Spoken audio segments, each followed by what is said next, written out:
o direito de fiscalizar poderes é arrancado da mão do povo. Eles também são legisladores e desrespeitam este Congresso Nacional. Poderíamos falar do PDL, que envolvia o IOF, ou até mesmo da definição de diferenciar traficante e usuário por ocasião do consumo da maconha. Está sacramentado no dia de hoje que o Supremo legisla, governa, julga, concentrando um poder nunca visto na democracia brasileira. Sim, a Venezuela não está longe. E hoje, eles também ocupam as funções do Congresso Nacional. Se os juízes decidem tudo, os cidadãos não decidem mais nada. O Estado sou eu. Isso pode ser, sim, interpretado por um ministro do Supremo Tribunal Federal. Se essa decisão não é uma ruptura com o Estado de Direito, não sei mais o que é uma ruptura. Mas eu quero lembrar que nenhum ministro do Supremo está acima, mesmo se achando poderoso, da Constituição. Nós não podemos aceitar que o Supremo legitime uma ditadura judicial. É hora de defender o parlamento, é hora de defender o povo, é hora de defender a Constituição. E essa casa precisa pautar agora o fim das decisões monocráticas, pautar agora um mandato para ministro do Supremo, precisa pautar agora e responsabilizar, impor limites à atuação de ministros. Nós, junto com o deputado Nicolas e deputados da oposição, propomos uma PEC que traz segurança jurídica do impeachment. Esta PEC apresentada reforça o caráter republicano do impeachment, restabelece a competência exclusiva do Senado Federal e impede interferências indevidas do Poder Judiciário. A PEC faz 4 mudanças centrais. Primeira mudança: qualquer cidadão poderá denunciar ministro do Supremo Tribunal Federal.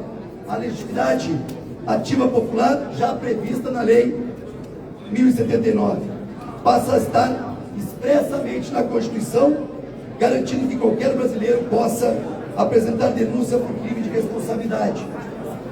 2. Competência exclusiva do Senado para processar e julgar. A PEC explicita que, nos casos de crime de responsabilidade dos ministros do STF, somente o Senado pode instaurar, conduzir e julgar o processo, vedando qualquer participação ou condução da Procuradoria-Geral da República. 3. Regras para o recebimento da denúncia. Regra geral: o recebimento é prerrogativa do presidente do Senado. Regra especial: se o pedido de impeachment for apresentado com assinatura de pelo menos 3/5 dos senadores, o recebimento será automático, obrigando a instauração do processo. E 4, a vedação total à interferência judicial no rito. A PEC constitucionaliza que o impeachment é um procedimento de natureza político-institucional, cabendo exclusivamente ao Senado, sem qualquer forma de controle judicial prévio ou posterior, exceto para garantir a defesa do acusado. Termino. Ou este Congresso responde à altura, ou tragam as chaves e fechem a casa do povo. No mínimo, será o mais digno.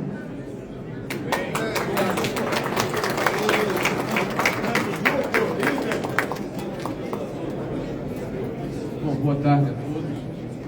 Aqui estão os senadores e deputados da oposição e também senadores e deputados que fazem parte desta casa, do Congresso Brasileiro, porque esse é um assunto que unifica toda a casa, não tenho dúvida nenhuma.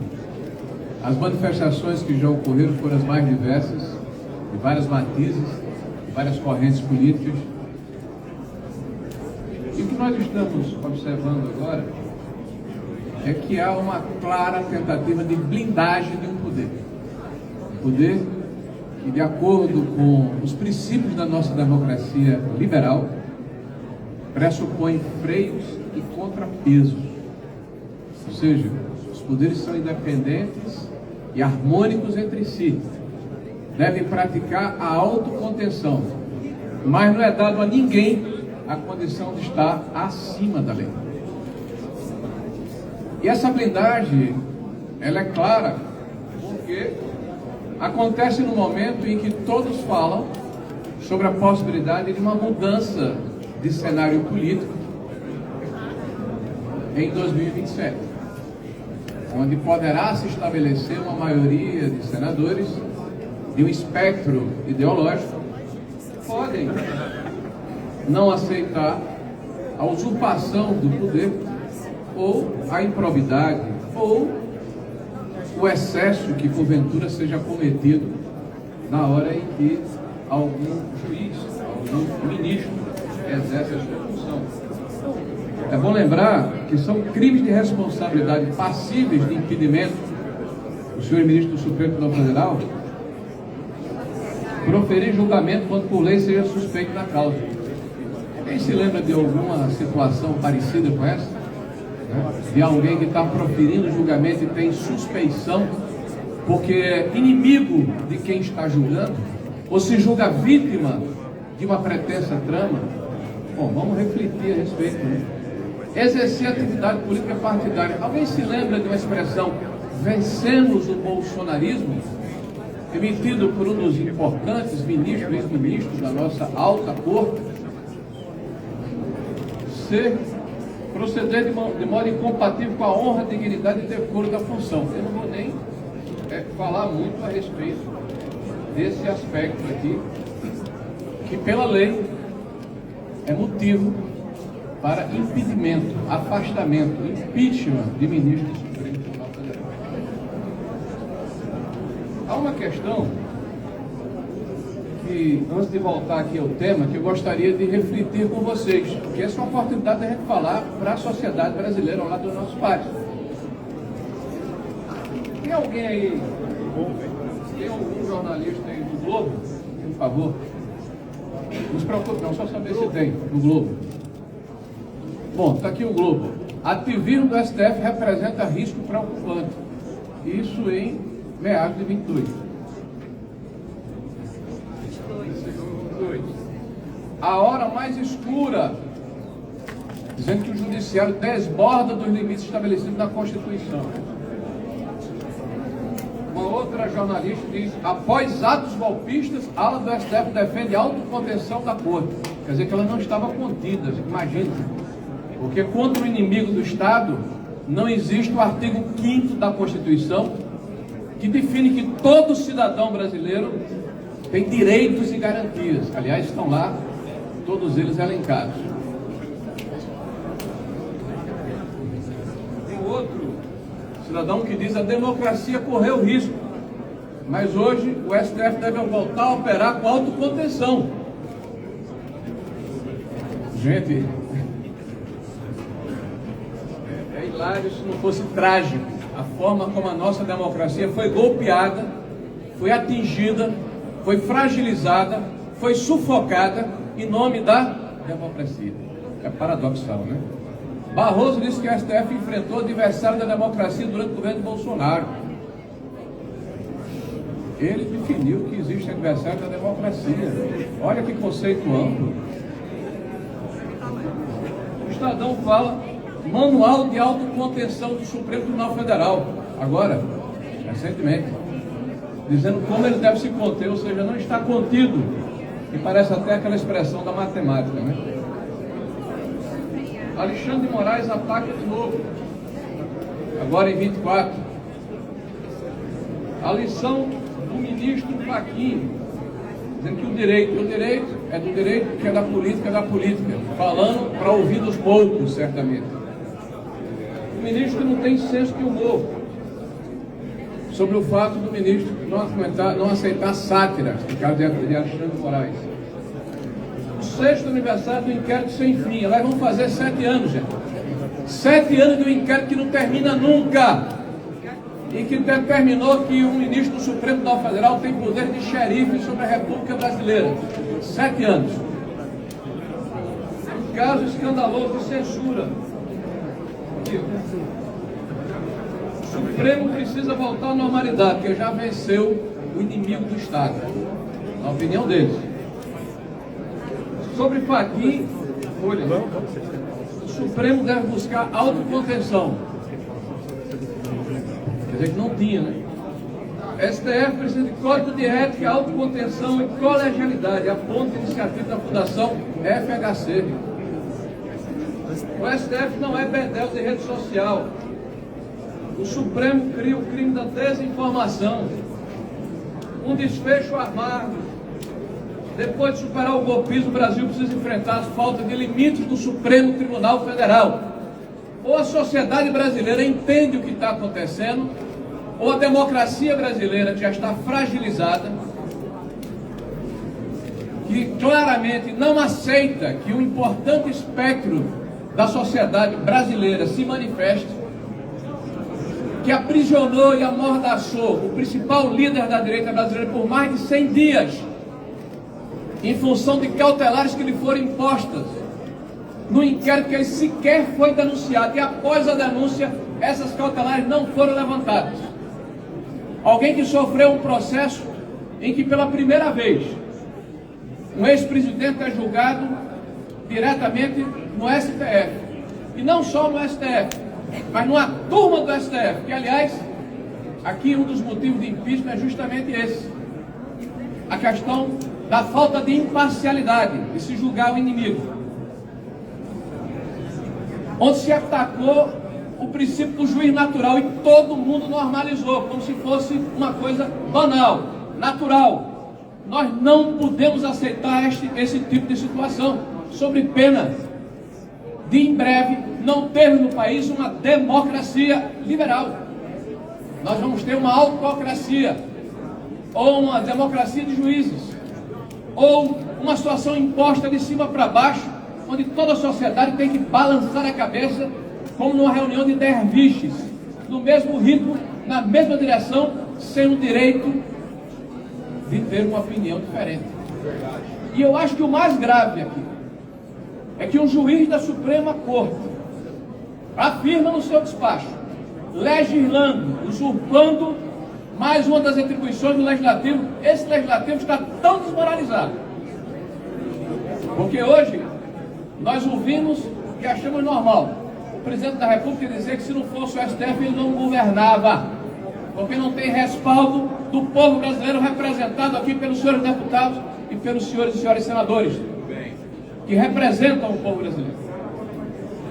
O mais grave disso tudo é que um cidadão, um de vocês, um brasileiro que está me assistindo agora, pode, de acordo com a legislação, impetrar uma ação junto à Câmara dos Deputados, junto ao Senado da República e à mesa diretora de cada uma dessas entidades, o juiz de admissibilidade poderá mandar essa representação, desde que bem instrumentalizada, para a comissão de ética de cada um dos poderes.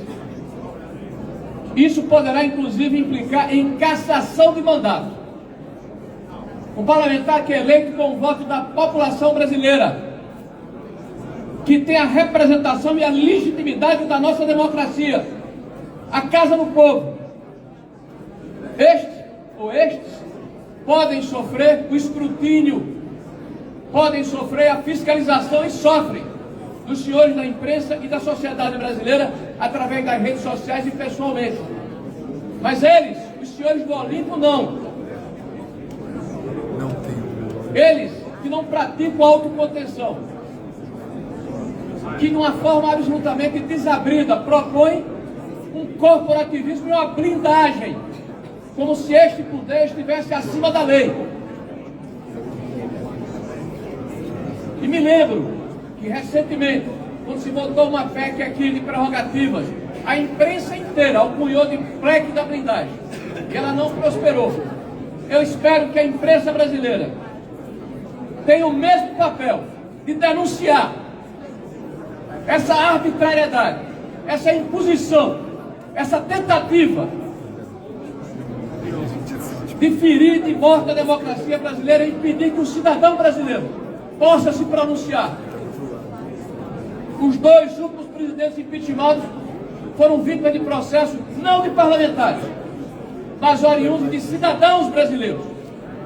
E esses processos resultaram em impedimento e afastamento do presidente da República, eleito por milhões de votos. E o voto, senhor, em uma democracia é o fundamento mais sagrado.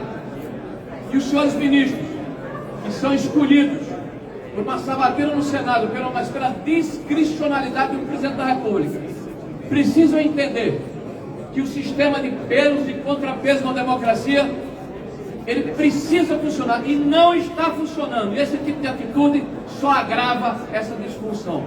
Então nós estamos aqui não apenas para denunciar. Vários parlamentares ingressaram com PECs. Liguei hoje para o presidente da Casa do Senado da República, o presidente Davi Alcolumbre, e ele me comunica que vai fazer uma manifestação daqui a pouco. Já está no plenário falando, colocando a resignação da casa, que é de todos nós. Nós não podemos abrir mão de uma prerrogativa que é essencial para o Senado da República, para os estados da Federação e para o povo brasileiro. Obrigado.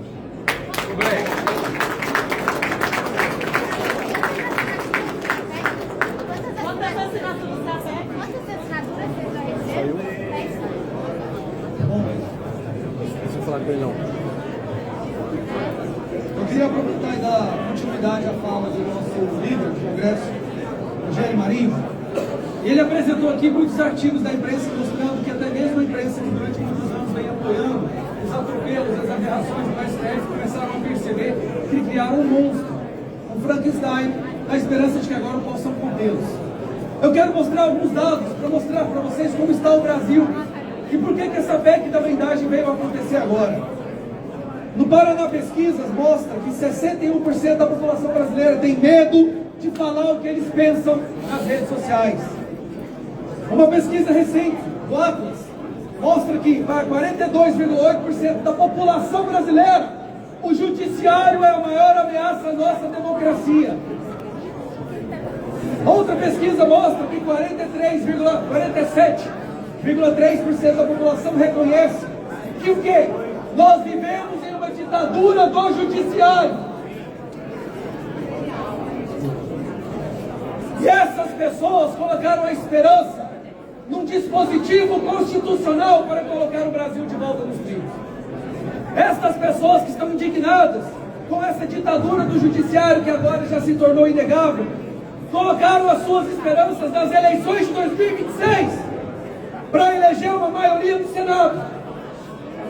E essa maioria do Senado pudesse fazer o impeachment do Alexandre de Moraes, já que hoje, no Senado, há 41 senadores que assinaram o pedido do impeachment do senhor Alexandre de Moraes, que só não foi para frente porque está sendo blindado pelo presidente do Senado, Davi Alcolumbre. Nós temos a maioria do Senado que concorda que o Alexandre de Moraes deve ser impeachmentado. Segura para mim, por favor, Deus.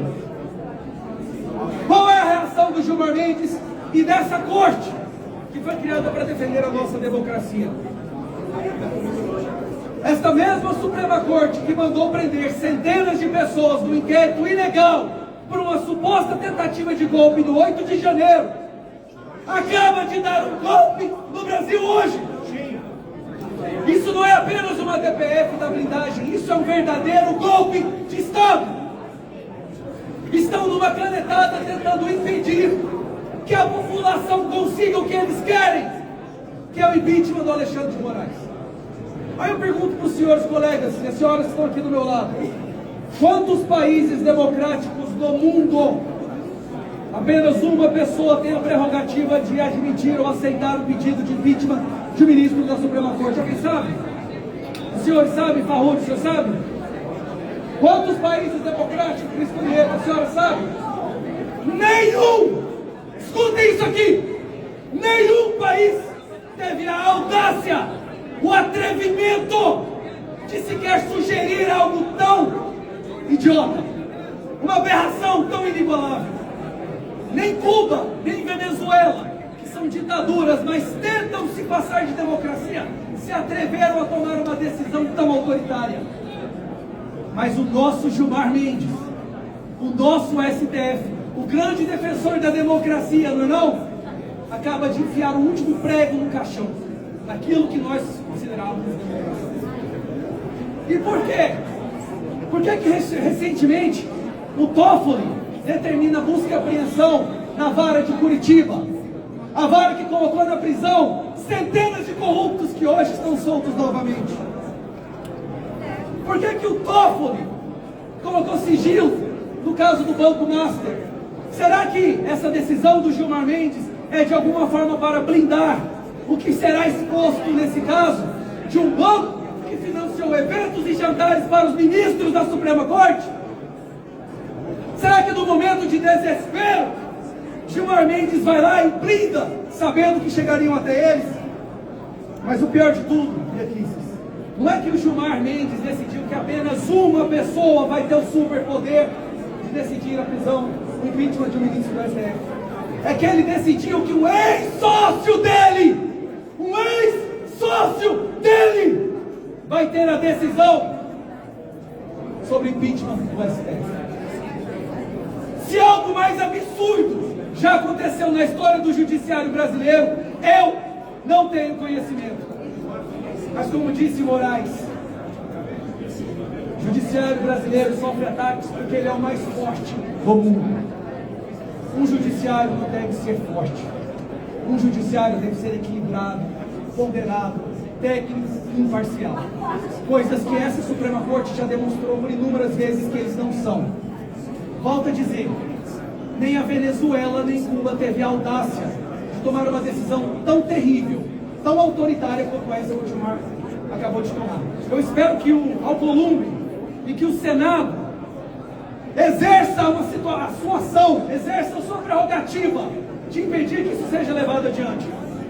Eu espero que nesse momento a imprensa, que já percebeu que ajudaram a criar um monstro, se junte a qualquer pessoa minimamente decente no Brasil e nos ajude a impedir que isso seja levado adiante. Porque eu digo mais uma vez, o que aconteceu hoje não é uma mera decisão de um ministro do STF, foi um verdadeiro golpe de Estado. Obrigado. Ditadura não! Boa tarde a todos. Esse é um momento gravíssimo na nossa história.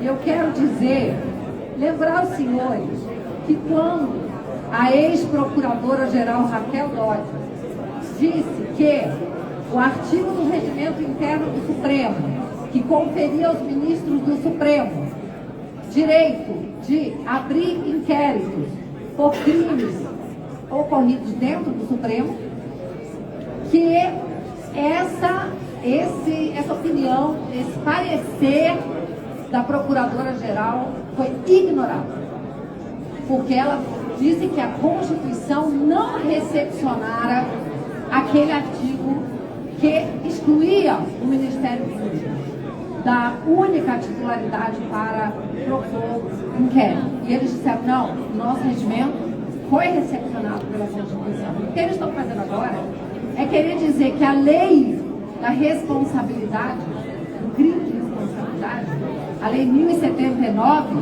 não teria sido recepcionada. E a nossa Constituição, ela é clara, no artigo 52, ela diz que cabe privativamente ao Senado, inciso 2, processar e julgar ministros do Supremo e outras autoridades por crimes de responsabilidade. Não compete ao PGR, isso está expresso na Constituição. Ao PGR cabe investigar, denunciar os ministros por crime comum, não por crime de responsabilidade. Então o ministro Gilmar está legislando, está mudando a lei a seu bel prazer, mudando a Constituição a seu bel prazer, e vai levar isso a um julgamento virtual. Sequer haverá debate sobre a matéria. Estão banalizando questões importantíssimas. Eu espero que o presidente do Congresso, senador Alcolumbre, e que o Senado se levante, porque até agora tem estado de joelhos, se levante e dê um basta a essa usurpação de poderes, porque hoje o Congresso está fechado. Muito obrigada. Reage, Brasil! Olha, eu vou dizer.